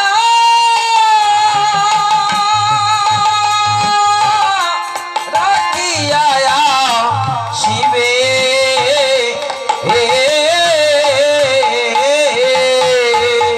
সন্ধ্যাদা, আজ খেলার মধ্যে যে দল হারবে কাঁধে করে নিয়ে বংশীবটে চলে যেতে হবে। বলরাম বলল, বেশ সুন্দর একটা পণ রেখেছিস, আর বিলম্ব করিস না। গোবিন্দ গিয়েছে সকল রাখালগণকে ডেকে ডেকে বলছে খেলার জন্য। সব রাখালগণ শুনিয়া আবার ছোট এলো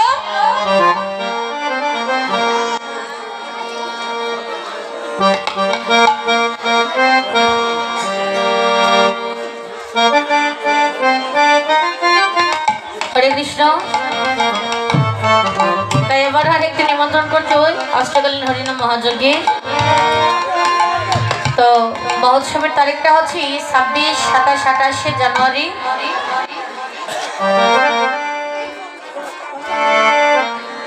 আর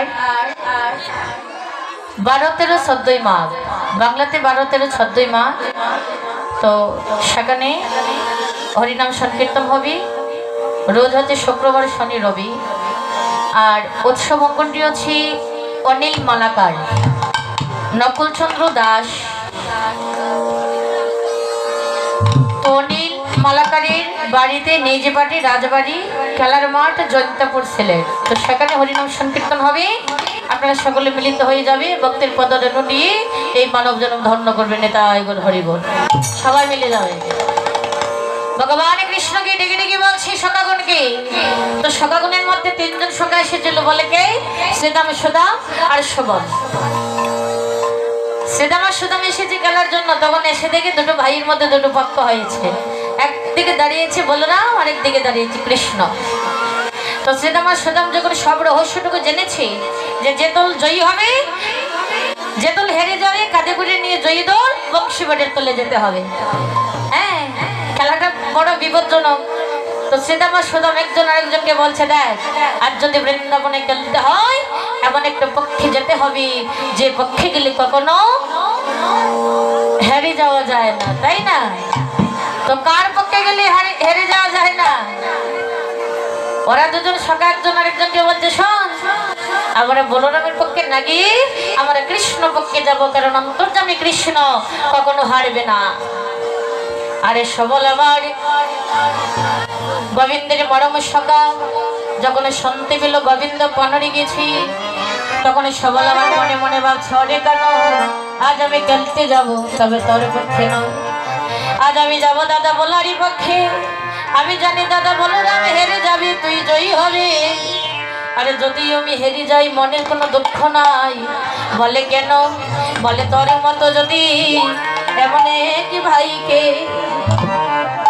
তোর মতো ভাইকে যদি একবার কাঁধে নিয়ে ওই বংশীবাড়ির তলে যেতে পারি, তাহলে যে আমার জন্মটা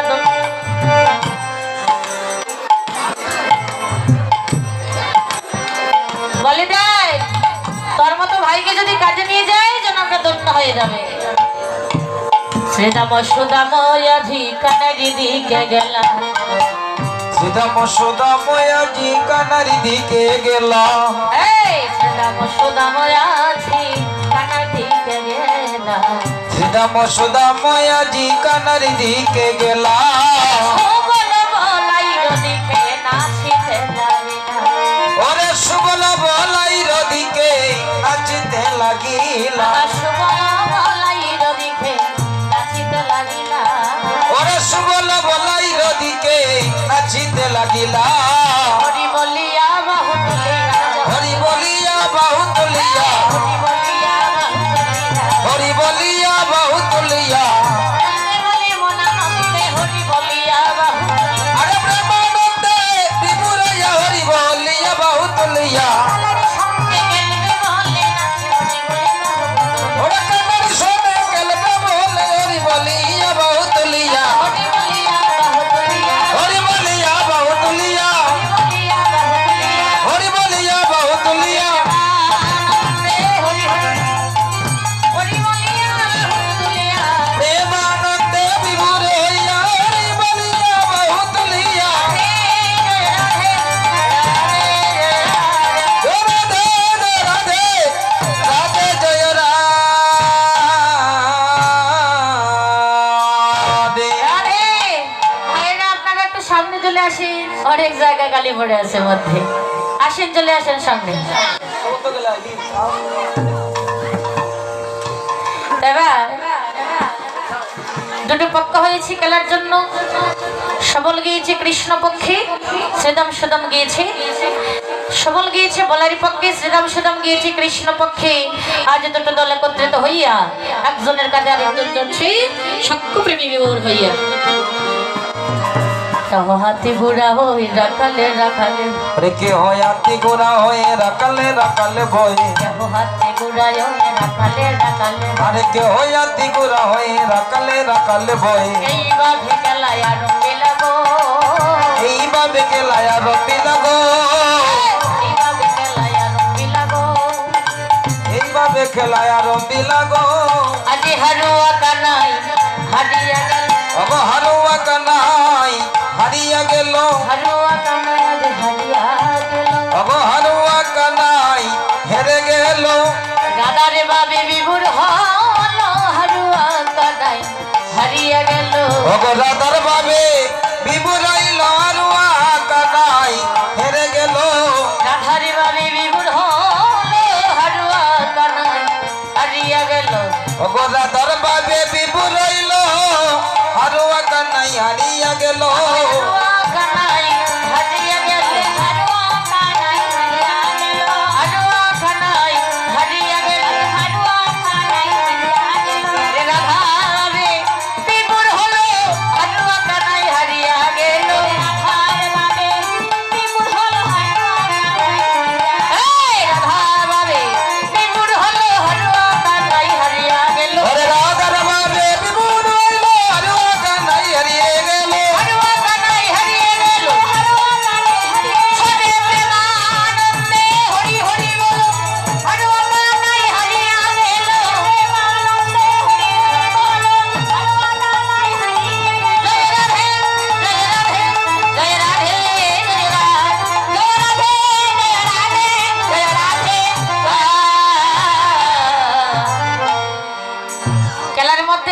কৃষ্ণ আর জয়ী হলো দাদা বলরাম।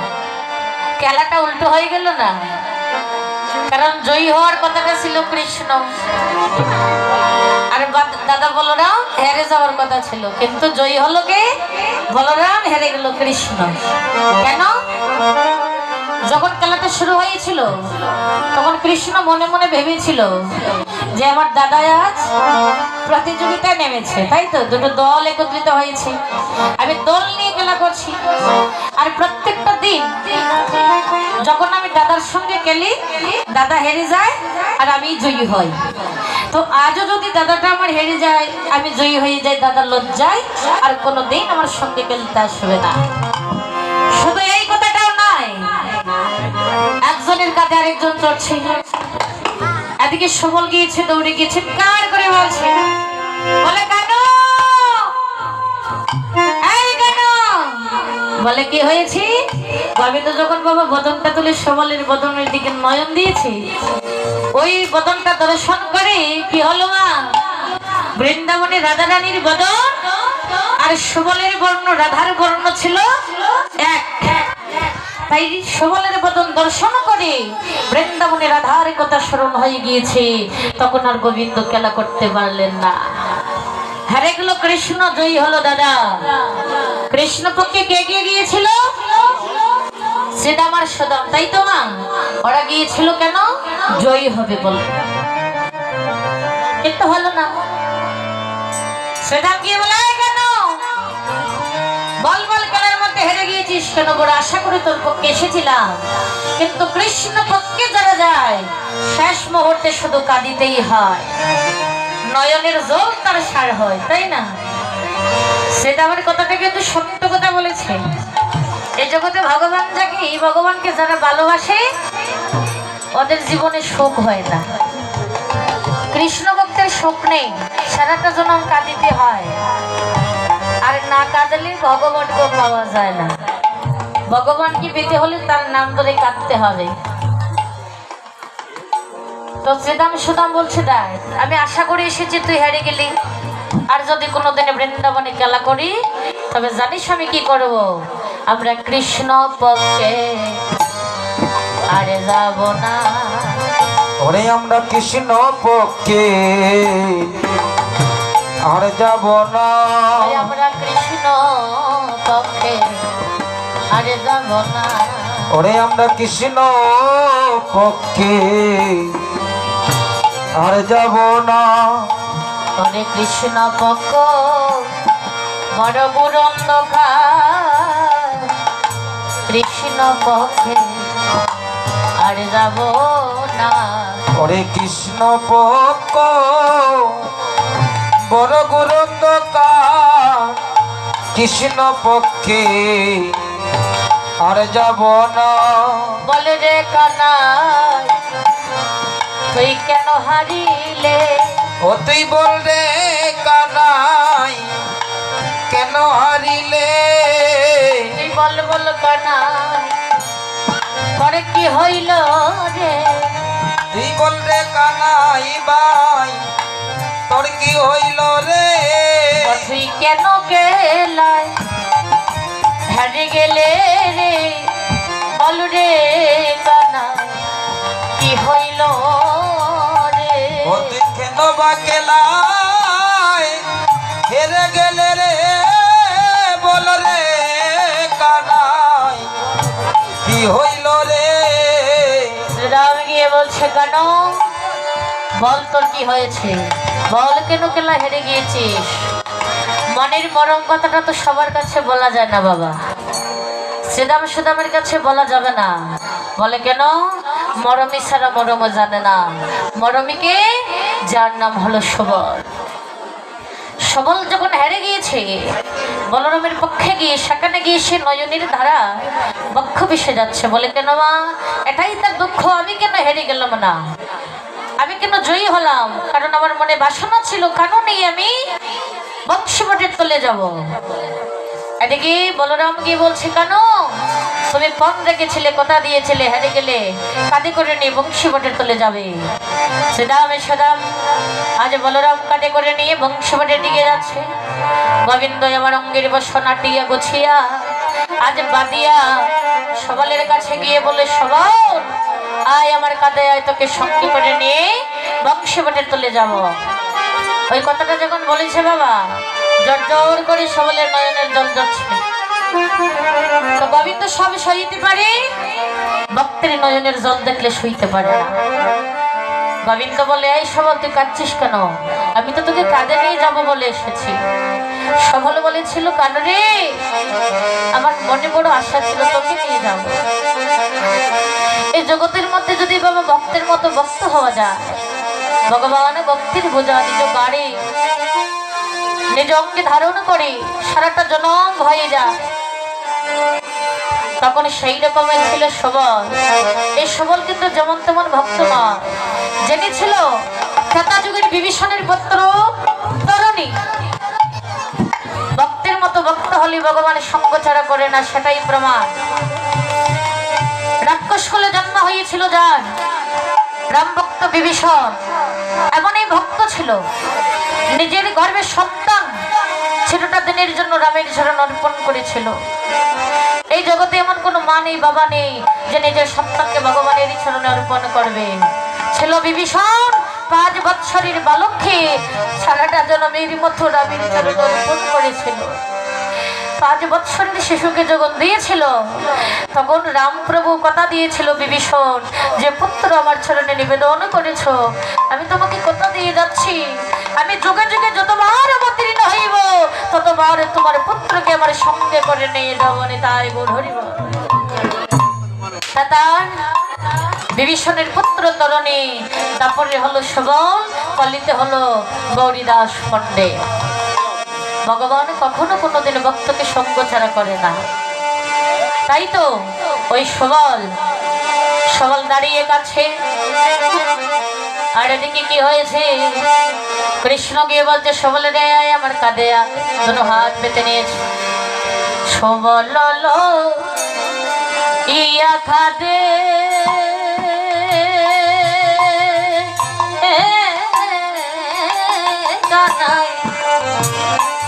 এই বসন আঠিয়া আঠিয়া বান্দে রে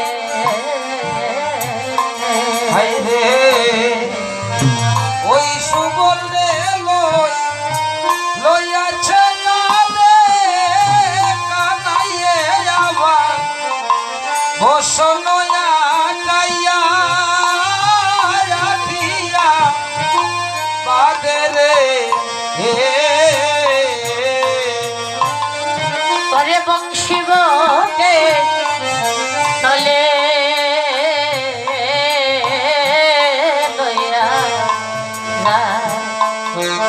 ওই যায় রে, ওরে বংশী বটে তোলে লইয়া যায় রে, ওরে বংশী বটে ওরে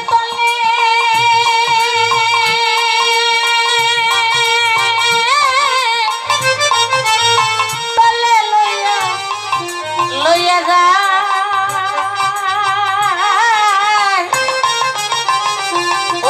দেখো রে ওই বংশী বটে তলে লইয়া যায় যায় রে। ওরে বংশী বটে তোলে লইয়া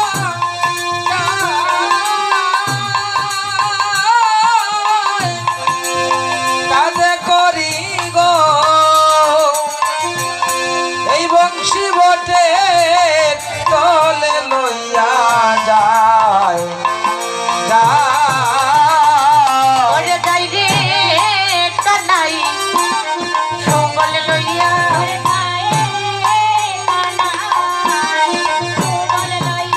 যাই রে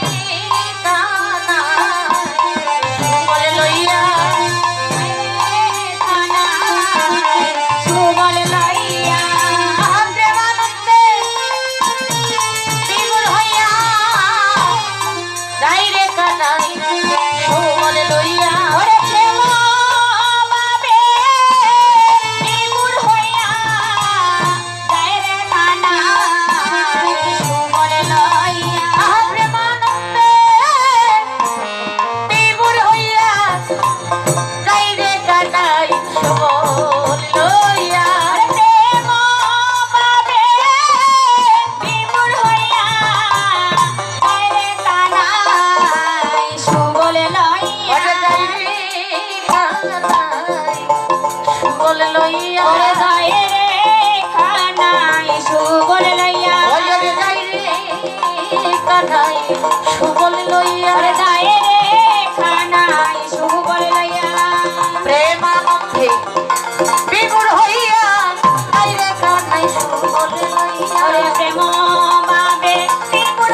রাধারানী ভাবি বিমূঢ় হয়ে আজ সুবলকে কাঁধে করে নিয়ে যাচ্ছে গোবিন্দ। বলে কোথায়? বংশবাটির তলে। তো বংশবাটির তলে কিন্তু সুবল যাবার আগে আরো একজন গিয়েছে আগে। কে দাদা বলো না? তো গোবিন্দ কাঁধে করে নিয়ে যাচ্ছে, এখানে একটা উদ্দেশ্য আছে। কারণ এই যে রাধার কথা মনে হয়েছে সেটা তো সুবলের কাছে বলতে হবে। তো মনে মনে ভাবছি, যাচ্ছি আর ভাবছি যে বংশবাটির তলে দাদা আছে, দাদার সম্মুখে রাধার কথাটা বলা যাবে না। এবার আমি কি করি? অর্ধেক রাস্তায় গিয়েছে, অর্ধেক রাস্তায় গিয়ে কাঠ থেকে নামিয়ে দিয়েছে। তো সুবল বলে, এই কেন আমাকে তো কাঠ থেকে নামিয়েছিস কেন? কথা দিয়েছিল বংশীবটির তলে যাবে, তাহলে অর্ধেক রাস্তায় কেন? গোবিন্দ গিয়ে বলে, সুবলের তুই জানিস না আমার যে কি হয়েছে? আমি তোকে নিয়ে যাচ্ছি সত্য, কিন্তু জানিস আমার কি হয়েছে? আমার বেদনা হয়েছে, আমার বেদনা হয়েছে, আমার বেদনা হয়েছে, আমার বেদনা হয়েছে। ওরে বলি সুবল তোর কাছে বেদনা হয়েছে, আমি বলি সুবল তোর কাছে বেদনা হয়েছে।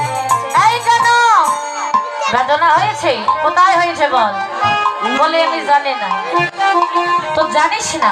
তাহলে এখানে দাঁড়া, আমি বৈদ্য নিয়ে এসে ভালো করে পরীক্ষা করে দেখবো কোথায় হয়েছে। সেটা তো বৈদ্যের বেদনা নয় বাবা, বেদনাটা হয়েছে সত্য, কিন্তু সেটা কি বৈদ্যের বেদনা? বলে না। তো গোবিন্দকে বসিয়ে সুবল যাচ্ছে বৈদ্য আনতে। তো গোবিন্দ পিছু পিছু দৌড়ে যাচ্ছে, বলে এই সুবল দাঁড়া না, আমি যাচ্ছি তো বৈদ্য আনতে। গোবিন্দ গিয়ে বলে, আমার অঙ্কের বেদনা নয় সঙ্গে কি বেদনা, আমার অঙ্কের বেদনা নয় সঙ্গের বেদনা, ওই আমার অঙ্কের বেদনা সঙ্গের বেদনা, আমার অঙ্কের বেদনা নয় সঙ্গের বেদনা। বাইরে সুবল আছে তোর জানা, অঙ্কের বেদনা নয় সঙ্গের বেদনা। বাইরে সুবল আছে বেদনা, অঙ্কের বেদনা নয় সঙ্গের বেদনা। মরমি ছাড়া মরম, মরমি ছাড়া মরম জানে না, ওরে মরমি ছাড়া আমার মরম জানে, মরমি ছাড়া আমার মরম জানে না। ওরে অন্তরঙ্গ ভক্ত বিনা মরমি ছাড়া অন্তরঙ্গ ভক্ত বিনা মরমি ছাড়া মরম জানে না। গোবিন্দ বলে, সুবল রে, এই জগতে যারা কৃষ্ণপদে সবে কিছু অর্পণ করেছি, ওই ভক্ত বিনা মনের বেদনা কেউ জানে না। তুই হলে আমার মরম সখা মরম ভক্ত, তাই তোকে বলছি আমার এমন একটা বেদনা হয়েছে আমি যেতে পারবো না।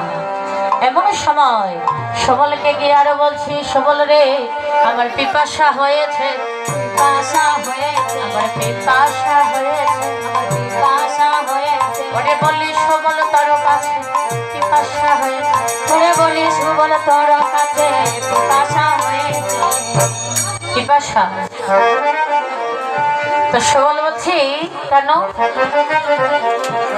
এই যে বললি তোর বেদনা হয়েছে, এবার বললি পিপাসা হয়েছে, এবার কিন্তু আমি সত্যি বুঝতে পেরেছি তোর কি হয়েছে। বলে কি হয়েছে? সুবল বলে দিল, কানরে ওই রাধার কথা মনে হয়েছে তো, তাই পাগলের মতো কথা বলছিস। আচ্ছা তাহলে বল তুই রাধারানী তোর কি হয়? গোবিন্দ আমার বলছে, সুবল রে, এই জগতে রাধায় আমার এমন একদম তুই জানিস না, আমার উঠিতে কিশোরী বসিতে কিশোরী।